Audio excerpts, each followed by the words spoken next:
Hopefully you guys can see my desktop now, and thank you for joining the training. My name is Joe DePietro. I'm the Director of Technical Specialists for the Defender for IoT product line. And what we'll be going over today is a little bit of operational technology background.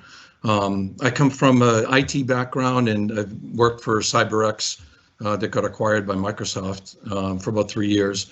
And operational technology networks is a little bit different, so we'll give you a little bit of background on that.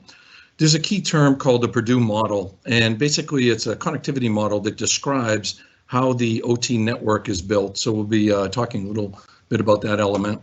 And a lot of people from the IT security space are familiar with MITRE ATT&CK framework. And there's also a special MITRE ATT&CK framework for ICS, industrial control systems. So we'll be reviewing that as well. We'll look at some customer challenges and some use cases. So without further ado, we'll kind of dive into some of the background associated with that. And you may hear different terms, Industry 4.0, digitalization, Internet of Things. All of this stuff has been background for automation and data exchanges, right, in manufacturing environment and technology and processes, right? And it includes what we call cyber physical systems. So you may hear this term CPS or cyber physical systems. This is a Gartner term as well, and they're going to be referring to that. And this is the devices in automation that are going to be needed to be protected. If you look at some industry surveys about how many IoT devices there are on the net, there's almost 30 billion as of 2020. So that's a lot of devices that need protection.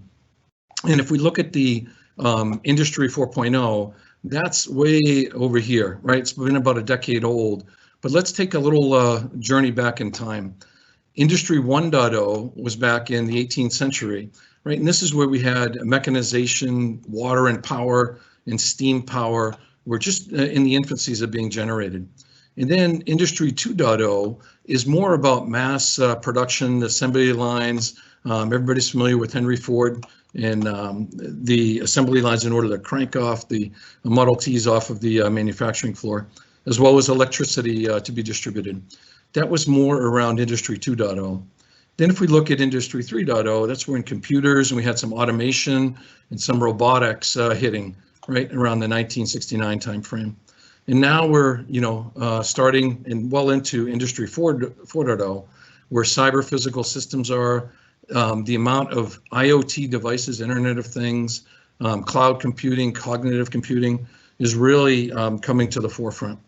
And with the rise of Industry 4.0, there's a whole new range of security issues that we have now that IT, operational technology or OT, and intellectual property have been integrated. You can see in this life cycle, from autonomous robots to simulation, digital twins, system integration, the Internet of Things, cybersecurity, cloud computing, Azure, in the cloud has been just fantastic. Right? Additive manufacturing components, augmented reality, and big data. All of this are different components of Industry 4.0. So one other aspect to be aware of, especially from an IT security perspective, is the different lifetimes that are used within the operational technology environment. And so if we look at some of these elements, right, some machines are 50 years or older, right? And you have to retrofit different components to last about 30 years in a life cycle. The OT device lifetime, the hardware warranty can be enormous from an IT perspective. And this gives you an idea of the IT lifetime, right? Which could be like 3 to 10 years from an IT cycle. But OT devices last a lot longer, right? So we have to keep that into consideration when we're talking about security and how we need to implement for the device control. And then the other part about this is many devices are kilometers away from somebody that can support this in a relatively easy fashion. Imagine a device on an oil rig, right, in the middle of a sea. So these are different elements as we support Industry 4.0 and the security that goes around it that we need to be concerned with, right? So you must support the old devices with little or zero security. You must ensure that new devices are set up for the long term to support this longer lifespan that is needed. And then some devices they don't support agents. So I can't just put Windows patching, for example, on some of these agents. They might be PLCs or programmable logic controllers or things like that. So from a plant architecture perspective, you can see up on the top, we have cloud architecture up here, ITSM, your SIM, right, some asset management at the upper levels. Then you're going to have the enterprise network that you see here with next generation firewalls, your corporate network supporting all the central management of different activities. And then that's your IT network. And then there's a boundary for the OT network. And you're probably going to have an industrial DMZ. And then you may have different terms, SCADA, we'll get into this in a minute, and DCS, distributed control systems.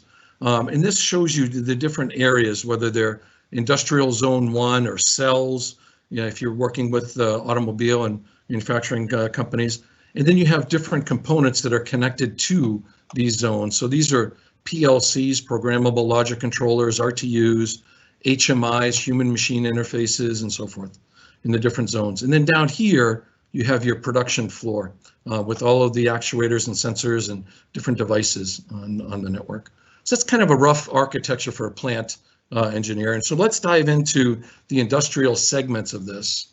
And there's many different topologies that you may find. I'm not going to go into detail. We have separate sessions on architecture specifically, but just to get you introduced, there could be a ring architecture, as you see right here, right? And these are where all of the different systems, the PLC, the workstation, the safety information system is connected onto the different switches. This represents a Defender for IoT appliance that's plugged into the switch off of a MITRE port. And this will give us the details of all of the network traffic that's going on. And we do deep packet inspection on the appliance. So that's kind of a ring architecture. If we look at a tree or a star, you have the different switches and their location as well. And then what we'll need to do is mirror the traffic, right, to the Defender for IoT appliance in order for us to be able to capture that data. So that's a little bit of the topology of the network. And now let's look at how Gartner defines the OT technology and OT security. Right, it's the practice and technologies used to protect people, assets, and information involved in the monitoring or control of the physical devices, processes, and events. And as you see here, there's many different vertical markets that we have. Water facilities are really a very strong vertical market for us. Manufacturing, energy, water, smart buildings, chemicals, for pharmaceuticals, oil and gas, and the list goes on. So you can see the different aspects and the different control systems that are involved in these types of facilities. If we dive down into 3 specific examples, these are ones that are coming up very frequently, right? And if we look at smart factories or distribution centers where you get goods and services coming in and how they break the packaging down from different components and do assembly and then redistribution, right, for a smart factory, for example. Pharmaceutical, very predominant as we're fighting through COVID, and you have respiratory and immune research that you may be doing. You can see some plants and some controllers over here. If we look at infections and vaccines, and you can see how they're doing some of the building and manufacturing for these components, and others with research as well. In power generation, right, you have the cooling towers, you have turbines and generators, in a control room in this specific facility. So this is all the hardware and software dedicated, right, to causing changes in physical processes through direct monitoring and or control of physical devices, such as valves and pumps and sensors and so forth. And that should give you a little bit of background of part of the operational technology components. So as we go into this, there's a lot more, but these are 5 main highlights of part of the components within an industrial control system. And if we look at these components, we'll look at the PLC and the RTU, remote terminal unit and programmable logic controller first, and then we'll get into the HMI engineering workstation and historian. So if we look at the industrial control system components, the first piece is a programmable logic controller, and the PLC receives information from the sensors or input devices. It processes the data, and then it triggers output based on some pre-programmed parameters. And you can see a list of, this is just a partial list of some of the vendors that build these programmable logic controllers. And this one happens to be in a rack, and you can slide in different modules inside the rack.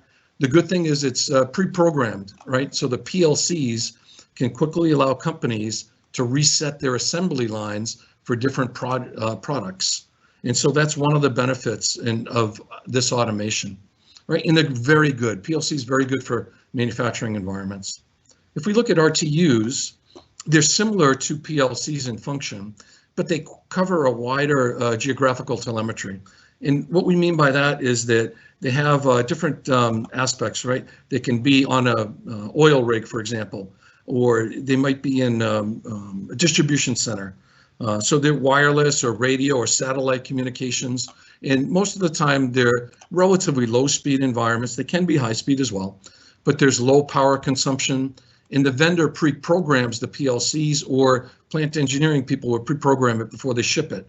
And you can see for this RTU, this is a screen that is very simple to use. So just a few items to configure, right? And it's very ruggedized for harsh environments, for harsh temperatures, and things like that.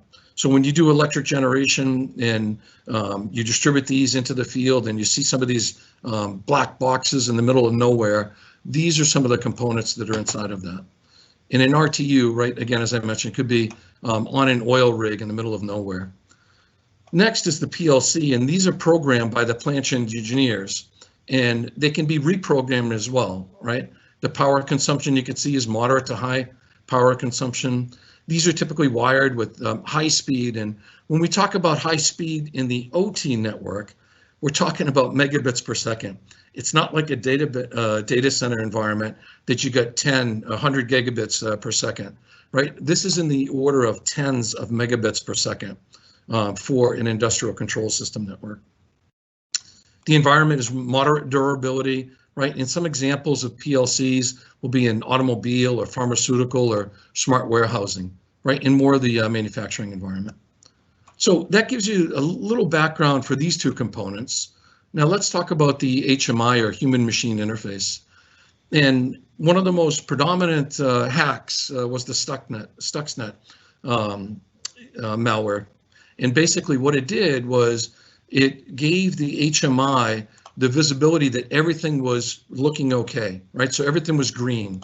And the HMI represents the plant information to the operating personnel in graphical form so that they can look at the processes and see if they're good or bad, right? And with Stuxnet, essentially the centrifuges were spinning out of control, but everything looked green from an HMI perspective, right? And so that was how one aspect of what the malware did in order to fool the operators. Next is the engineering workstations. And engineering workstations are looking to program in the PLCs, and they do that with things called ladder logic. And this is an example of ladder logic. It could be like RS Logic from Rockwell, for example, or a number of other vendors. But this is how you program the PLCs to operate and do their function. And then another component is called the historian. And the historian is responsible to collect all of the data from the OT environment. And what it's used to do is to identify key insights on how they can make their processes and procedures better, more efficient, and gain efficiencies by looking at some of the information that the historian pulled. So these are 5 main components within the OT background. And now let me take a step back and we'll talk about the IT network and how it relates into the Purdue model. And so from an IT network perspective, you have the internet, the routers, your firewalls and UTM devices. You probably have a core switch, right? And then you have distribution switches inside of the facility. And you may have PCs, cameras, soft phones, IP, voice over IP, and so forth. And then you've got your NAS devices over here, wireless controllers, computers and servers, and so forth. All of this enterprise network, IT network, is essentially bundled into what we call layers 4 and 5, the enterprise layer of the Purdue model. And the Purdue model is a connectivity model. And you can see here, this is the IT network, and here is the OT network. And within the boundary here, you'll see a firewall, typically between IT and OT, in the industrial DMZ, or at levels 3 or levels 3.5. So if you hear customers talk about, if you're talking to an OT person, they'll say, yep, that's in my level 3.5. They're referring to the industrial DMZ between the IT network and the OT network. And now we have different components. So over here, you have the supervisory layer, where some components like the engineering workstation will be identified. And then you have the process control, where the PLCs will be located. And then you have the field control. We have the actuators and sensors and so forth. And you'll hear different terms: OT networks, IIoT, or Industrial Internet of Things, or maybe even Industrial Control Systems, or ICS, or SCADA. So these are all different terms that kind of refer to the same thing of OT networks. One important point to keep in mind is that organizational alignment between IT and OT is really critical for operational success. And we're starting to see that different groups are needed to work together in order to provide successful integration and visibility. And understanding the political boundaries are really key for this. So what do I mean? If we look at just the information security food chain, if you will, here's that those elements and the people involved in that. You're probably going to have a security manager, an analyst. They may have a SOC, director of information security, and then your chief information security officer. On the right-hand side, this is more of the line of business, okay? And you may have the plant engineer who's responsible to keep the automation going in all the factories. Then you may have a general manager that's responsible for the overall site. So if you have a power generation facility, for example, they're responsible to keep that power generation site operational and running. And then they report to VP of Operation or line of businesses, and maybe the CIO or COO. So this is the different people within the customers that we're dealing with. So keep in mind the different organizational alignment that's needed from a security perspective. And part of why we talk about this is terms are very important. And when you're defining different things, it's important to understand and define and ask, in some cases, what do you mean by these terms? So for example, SCADA network, right? It stands for supervisory control. And this is the ability to control the process that's going on. And then data acquisition, right? The ability to monitor and collect all that client information from users' devices that make up the processes. These are three other terms that you may hear: ICS, or Industrial Control Systems, or DCS, for Distributed Control Systems, or PCN. So if somebody says it's on my PCN network, it's the process control network that they're referring to. From an IT security perspective, people have different priorities. Data confidentiality and privacy are very important, right? So this is probably the number one issue. In the OT world, their main concern is safety, right? So they can't have any accidents because in manufacturing processes, there's a lot of moving parts. Safety is of utmost concern. Next is availability, because they're getting paid on keeping the plants operational. If the plants are down, then that means the company is losing money, right? So those are the primary objectives here. If we look at IT security, high levels of connectivity for these devices. In an OT world, they're traditionally air-gapped, and so the network connectivity was isolated, if you will. There are standards protocols with some devices. In the IT world, everybody's familiar with web, HTTP, HTTPS, FTP, things like that. There are specialized protocols that we talk about in the OT security world, and there are different devices and legacy operating system platforms. So for example, it's not uncommon to have Windows NT or Windows 7 applications that are running part of the automation facility, right? So they have to last that longer life cycle. Lastly, there's multiple layers of security control and telemetry within IT security. And what we're finding is little or no visibility in IoT or OT security and risk. So these are some of the different aspects. And what's happening now, if you have 4 people in a room, you're going to get 8 different opinions, right? So make sure that you use the right terms, right? And the goal is to be glad that we're one secure IT, OT, and ICS company, right? But you may see somebody saying, please use the correct term because I don't know what ICS is. I only deal with SCADA, or I only deal with PCN networks. So just be aware of that when you start to have some of these conversations. All right, and as I mentioned before, IT is not OT security, right? And some of the communication protocols. So let me just briefly show you within a system, and if we look for Defender for IoT and we log into our devices, the goal is to be able to identify what is on the network and how are these devices communicating in a very efficient fashion. So for example, over here, when we go into an asset map, we want to see and automatically draw that Purdue model that I referred to. So you can see the process control layer down below, the supervisory network down above it. And if you highlight one of these buttons and click I for information, you can see that this is a type PLC. If I click on this one, for example, it's a different vendor. So this is a Rockwell PLC. In some of the cases, what we need to do is be able to identify the backplane, the model number, the serial number, and so forth automatically. So this is one layer, the process control layer within the OT environment. And as you get up into the supervisory layer and you deal with items like this is an HMI, and you can tell by the type that we've identified here. And we have different other devices that we have as well within the supervisory network. And you can see that this is an engineering workstation. So the ability to be able to identify what devices they are and to identify how they determine and the proprietary protocols that are associated with this. So I mentioned standard protocols, and we also have proprietary protocols.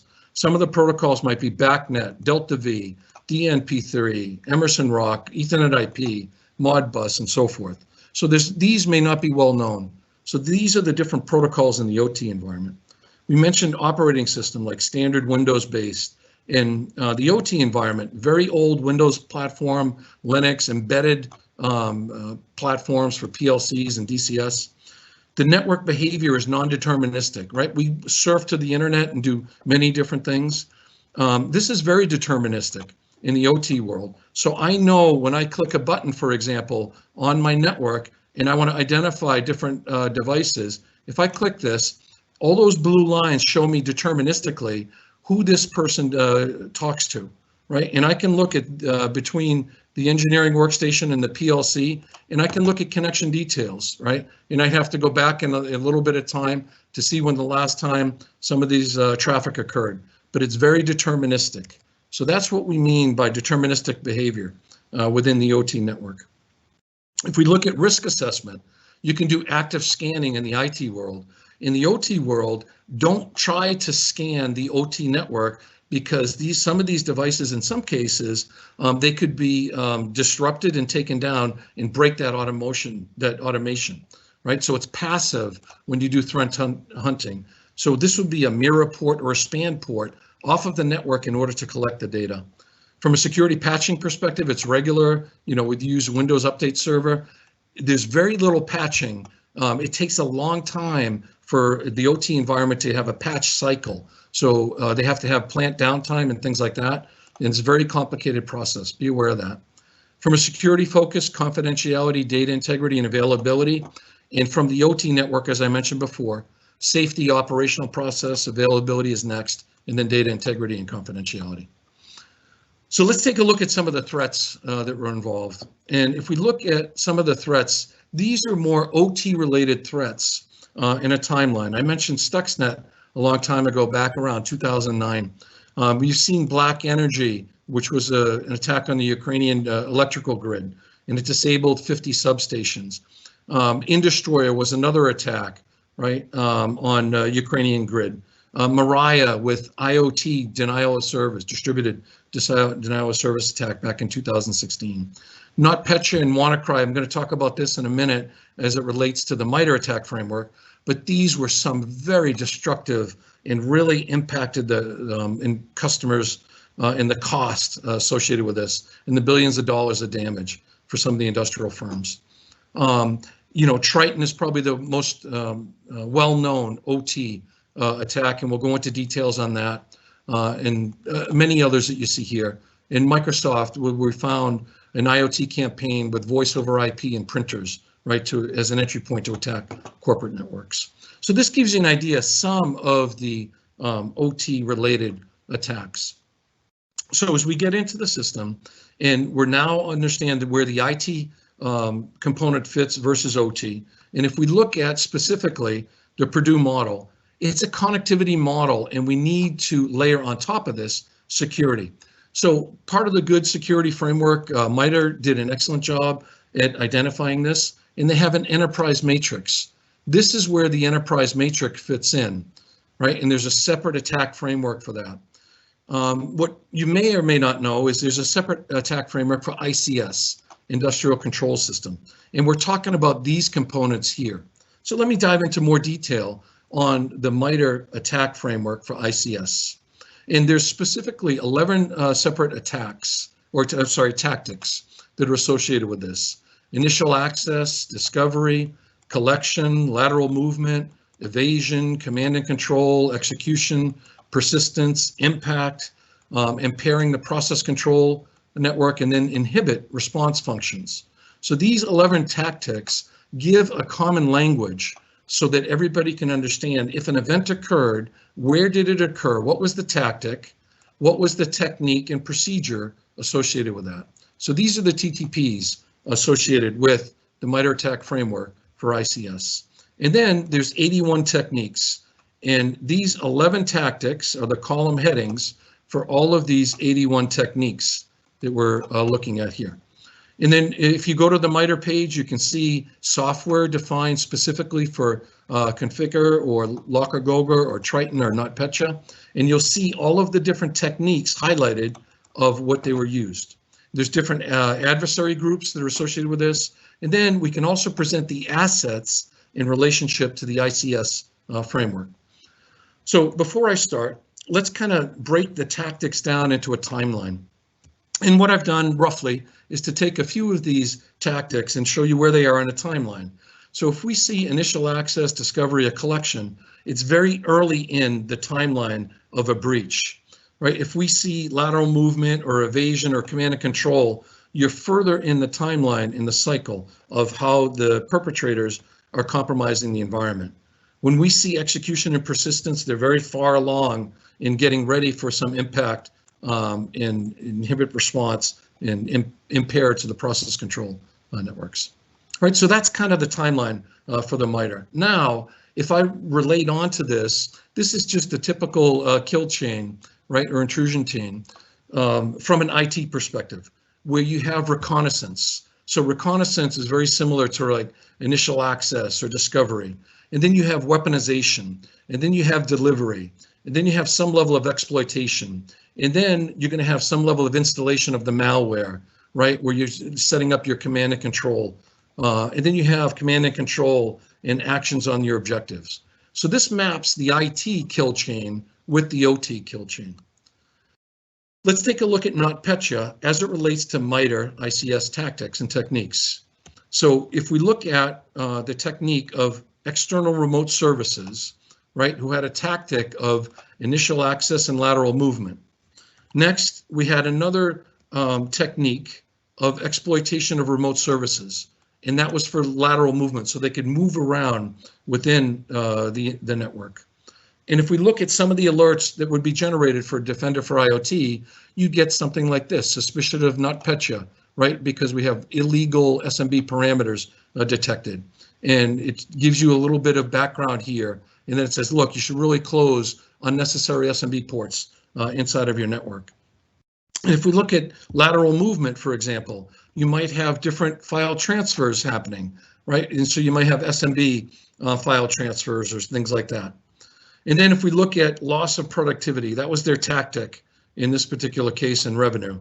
It was huge. The top 6 firms that were impacted by NotPetya lost between 129 million and 870 million. So you can see the impact of that. Now, if we look at this from a Triton attack perspective, you can see in one aspect, the way that this worked was perpetrators stole through phishing attacks and some other mechanism. They had a way to get into the corporate network, and they got access to this workstation that you see right here. From there, they deployed PC malware through the different firewalls to get access to that engineering workstation. Once they deployed the PC malware, they did like a port scan to identify what devices are on the network. They discovered this thing called the Tri-Station Protocol, and they had a PLC, Triconix PLC, where they installed a RAT, remote access Trojan, and then their goal was to disable the safety system. And by disabling the safety system, the goal was to launch a second attack after the safety system was disabled, where they could do a much broader damage within the environment and potentially blow up the plant. So if we look at how Microsoft and some of the components within the Microsoft portfolio could help identify this, when this environment was compromised, right? Windows Defender could identify some of those alerts, right? And then also when we have the compromise that from the connection from the corporate network to the engineering workstation, Defender for IoT could also send a similar alert because this suspicious RDP access was outside of the baseline, the learning period for the OT network. So there's one alert. And remember, very early on in the cycle. Next, we could see that when the engineering workstation, when they compromised the engineering workstation, they didn't know what devices were out there. So they had to discover that. And when you do a port scan, for example, you will quickly identify what's going on in the OT network and the port scan associated with it. When you program a PLC, there's also alerts that Defender for IoT will give you. Here's your PLC programming update and so forth.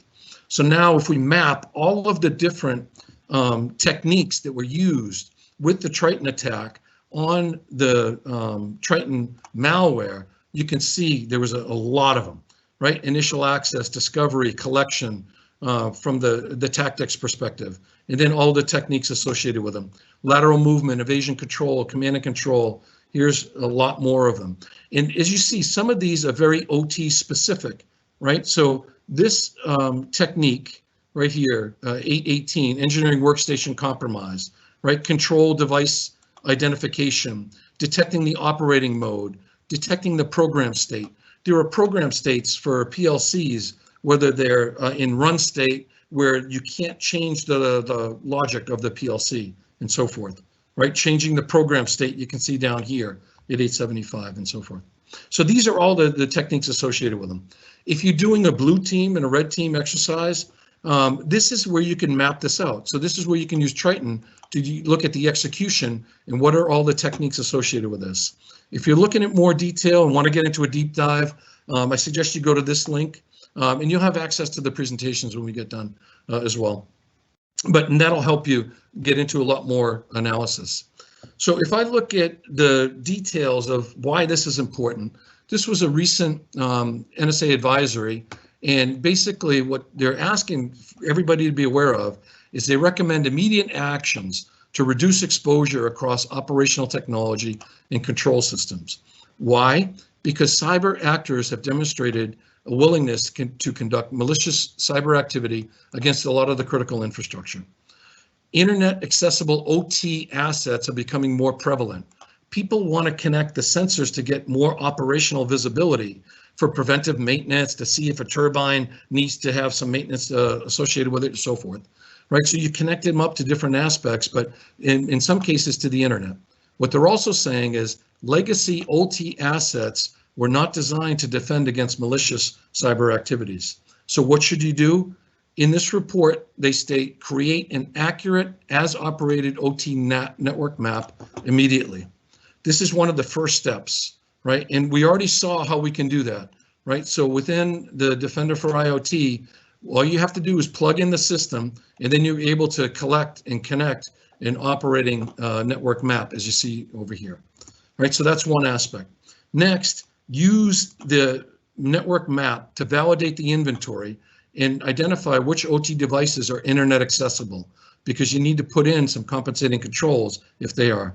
Catalog all the external connections to and from the OT network, and then implement a continuous and vigilant system monitoring with anomaly detection, right? Because here are these tactics that are used in the, this particular advisory.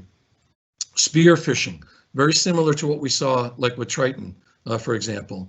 And their goal is to gain and pivot to get access into the OT network. Commodity ransomware, right, to encrypt data, right? And here's your different technique associated with that. Connecting internet accessible PLCs that require no authentication for initial access. Using commonly used ports to pivot in the environment and so forth. And then using vendor engineered software program or program downloads, right? And parameters within PLCs in modifying the control logic. Very similar to what we saw with the Triton attack. So if we look at this, you know, IoT and OT cyber risk equals business risks. If we have production downtime, right, there's a lot of financial loss. If I look at the top 6 firms from NotPetya, they lost between 129 million and 870 million, right? Norsk Hydro lost 71 million due to the Laka-Gober attack. The other aspect is loss of sensitive intellectual property, right? This will be reducing your competitive posture. And according to Verizon Data Breach Report, manufacturing firms are 8 times more likely to suffer a breach of theft and trade secrets than other vertical markets. So manufacturing is definitely a target.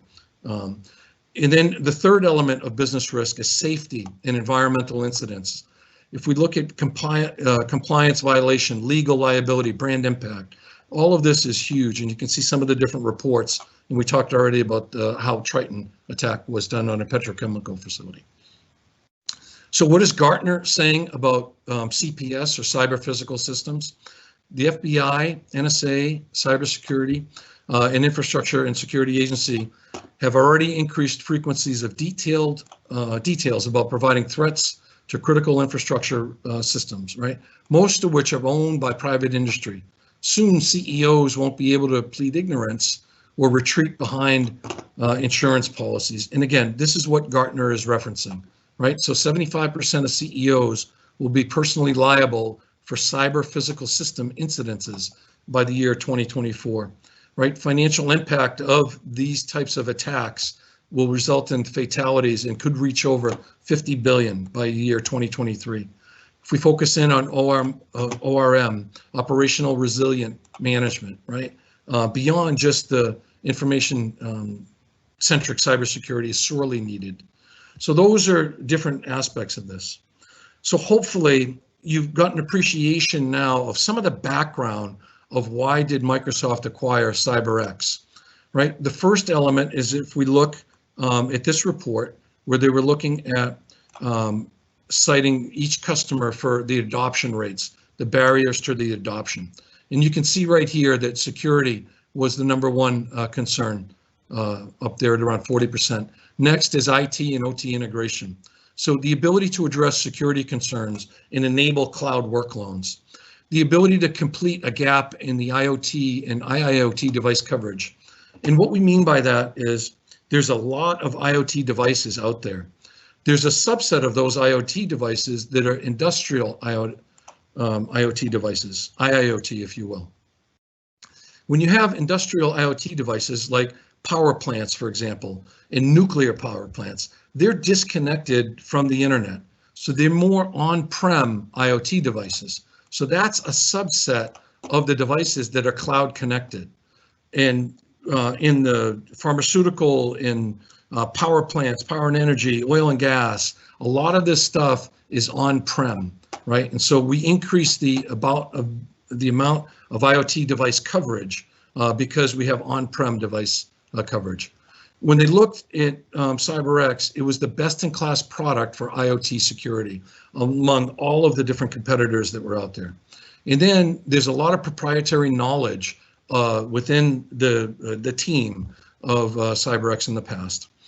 Section 52 is a phenomenal research team that we have that's embedded now into the rest of the Microsoft research team, where we can provide OT and ICS specific threat intel, and that's being bundled in into a lot of the elements within the security frameworks and threat intel of Microsoft.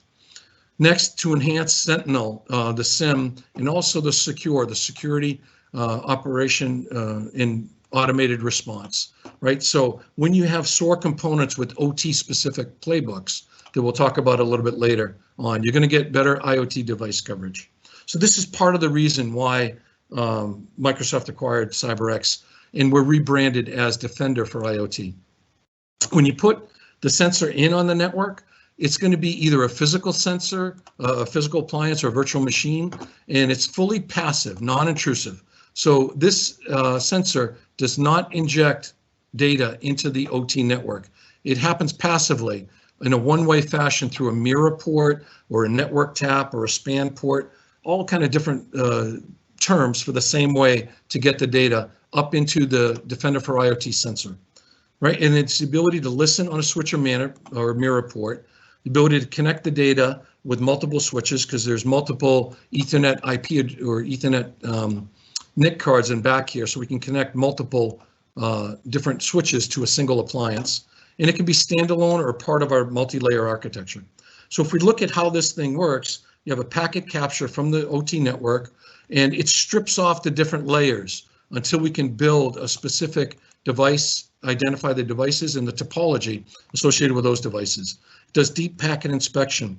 We have a patent on our IoT-aware behavioral analytics, and that allows us to build the assets, look at vulnerabilities and threats, and you can have a local web console or push this up into Azure.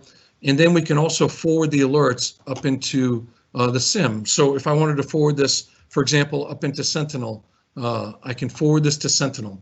Here's some alerts, Cyberx, or I'm sorry, Defender for IoT alerts up in Sentinel. And you can see like excessive SMB logins. Maybe I want to get full details on this. So when I look at full details on this, I can see all of the different information, and then I can view different playbooks that I might run. So in order to orchestrate this, maybe I want to run a playbook right here for to see if this is an HMI. So everybody's familiar with the term for an HMI. And if I look at the specific logic app, right, for this, and you can have many. This is a very simple one where I initialized a variable, I extracted the information, figured out if the device type was an HMI, and then I can send the email. And there's all of the details that you can see right here for that. But if I look at the specific email for a second, and let me jump right down to here, this is what it would result in. You can extract the information, SMB login attempts, the device type was an HMI, it's high severity, start time. You can have a specific playbook associated with that, and I can have different customer workflows specifically for that with this playbook. This is what the integration is really responsible for, and that's what we mean with the alerts and access into Sentinel. Okay, for Defender for IoT, it's agentless security for unmanaged devices, and you can see that it's purpose-built for OT and industrial IoT networks. Deep knowledge of specialized protocols across a diverse suppliers, GE, Rockwell, Schneider, Emerson, Siemens, and so forth. It deploys in minutes with zero impact on the network. It's 100% passive by default, and native integration with your IT stack, whether it's Azure Sentinel, Splunk, ServiceNow, Palo Alto, and a number of other vendors as well. So here are the 5 challenges that Azure Defender for IoT help clients deal with. The first is asset discovery. So what do? We help people identify what assets do they have on the network and how they can easily implement better trust and zero segmentation policies. So what I mean by that is specifically if you look at the sensor and we look at the asset maps associated with this, and let me come down here, we can break this down. All of this stuff is automatically broke down, but here I can see very quickly 2 specific items, these 2 components. This is cross subnet traffic. So these cross subnet traffic between these 2 devices can help you identify zero trust and zero segmentation policies. Okay, risk and vulnerability management. What are the crown jewels, right? And what are the risks associated with them? And how do I mitigate these crown jewels and the risks associated with them? So we have a number of different things to help you with that, to give automated risk score. And Ariel will show you some of that in the demo coming up. Next, continuous IT and OT threat monitoring, identifying incident response and threat intel. So how do we know if we have any issues or threats in our network? And if we do, how can you quickly respond to those threats? This is one aspect and challenge that's very predominant within the client base. Next, operational efficiency. Since we're monitoring the environment 24/7, you can get different alerts for operational alerts so that you can very quickly remediate different issues, misconfigurations or compromises within the network. And if we look at any of the alerts, for example, from an operational perspective, you can see that we have security related alerts here or operational alerts. So if you have a controller reset, for example, you want to know what happened in order for this controller reset to occur and where it is in the network. So within a couple of clicks of the button, you're able to identify some of the operational issues that you need to deal with. And then unified IT and OT security governance. So how do we leverage existing people, training, tools, and give visibility into our SOC? Next, how do you determine and demonstrate to auditors that you have a safety first environment? Okay, and you have to be able to prove this. So part of the most notable customers that we have prior to the acquisition, Microsoft was a customer of Cyberx with the Azure data centers, with building management systems, BMS. We have 3 of the top 10 utility companies in the United States, electric and gas across EMEA and Asia, clean energy, nuclear sites, 3 of the top 10 pharmaceuticals, and a whole host of other vertical markets. So these are some of our very predominant customers. If we look at global farmers, right, the top 3 global pharma, this is one client that's deployed in over 65 sites worldwide, monitor over 30,000 devices, heterogeneous OT network with over 14 plus vendors in their OT network. It's centrally managed with 3 SOCs, one in the US, Europe, and Asia. They integrated in with Splunk and QRadar ServiceNow from a CMDB perspective and ticketing. We look at a chemical firm, Fortune 500 chemical firm. It's a global IoT modernization project, deployed plants across US, Mexico, China, Brazil, Korea, right? And their goal was to improve their OT risk score from like 55% to over 90% via their prioritization on our risk capability to help them methodically improve their score, right? We detected malware in a number of different plants and immediately detected red team attacks when they were trying to get into the environment, and we alerted the SOC. A major agricultural research facility with a mixture of IoT and BMS devices, building management system, right? The need to protect IoT sensors that were monitoring embryos. And if this stuff was lost, it's priceless. We discovered all devices on the OT networks in minutes, continuously monitoring suspicious and unauthorized behavior. And the goal was to avoid losing millions in research efforts and costs. Okay, these are some of the alerts that people are concerned about: unauthorized DHCP in a SCADA network. You look at the new asset discovery.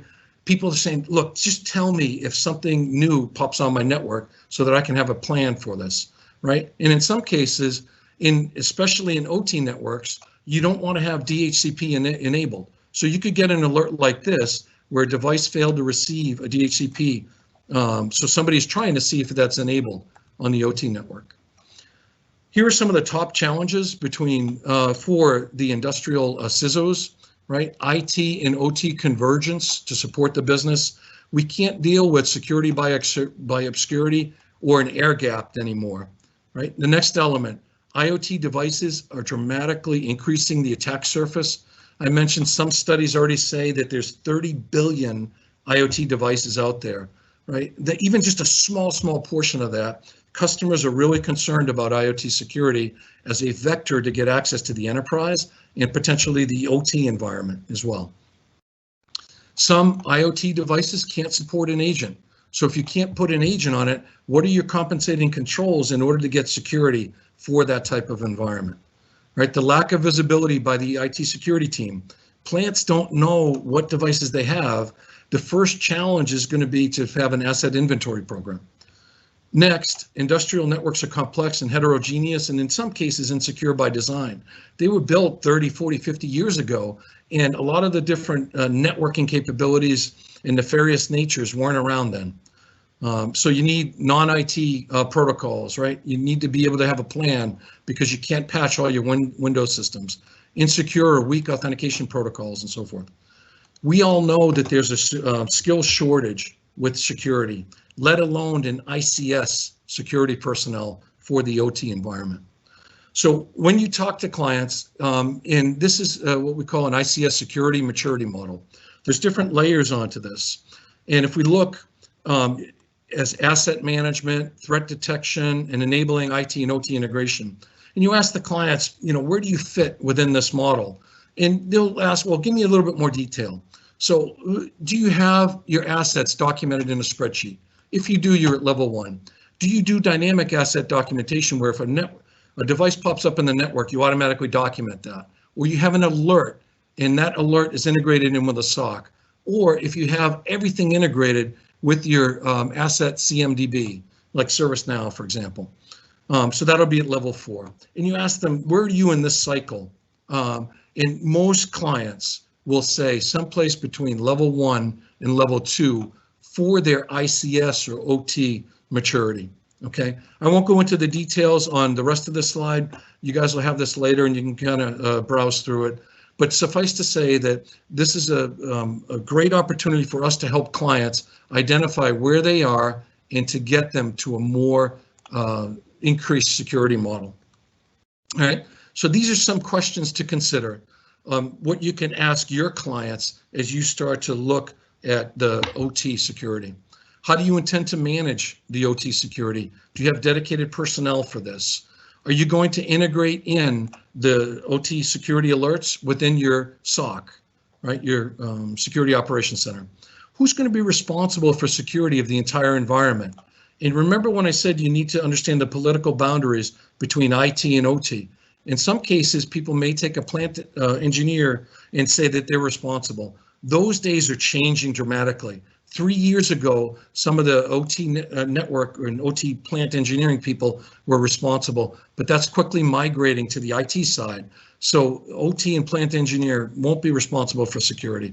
It's going to be on the IT side. So we need separate resources that understand how the plant engineering team works and be a bridge for that, right? What other products do you manage for security? What's important to be integrated in with firewalls, whitelisting, antivirus, switches, PLCs, anti-scrubbing devices before you put it on the OT network and air gaps and things like that.